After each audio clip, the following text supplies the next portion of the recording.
अर्धा kilo boneless chicken स्वच्छ धुवून, हळद 1 चमच, 2 चमच मीठ आहे, 2 चमच तिखट आहे, लाल साधी मिरची आपली लाल तिखट, दही घेतले मी अर्धी वाटी, कस्तुरी मेथी जरा 1 चमचभर घेतले, धनिया पावडर घेतलेली आहे आणि थोडासा आपला लाल रंग घेतलेला आहे। प्रथम मी आता हळद घेतली, मीठ लावून घेणार, मसाला मिरची पावडर आहे, दही आहे,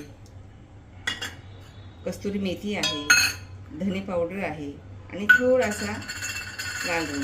हे सगळं मी आता मॅरिनेट करायला ठेवलं। पहिलाभर मी मैदा घेतलेला आहे 1 वाटीभर, अर्धी वाटीमध्ये कॉर्नफ्लॉवर घेतलेला आहे, हा चाट मसाला आहे, एक खाण्याचा रंग आहे थोडासा घ्यायचा। पीस आपण जर तळले तर व्यवस्थित नाही लागत, हे कोटिंग होतं।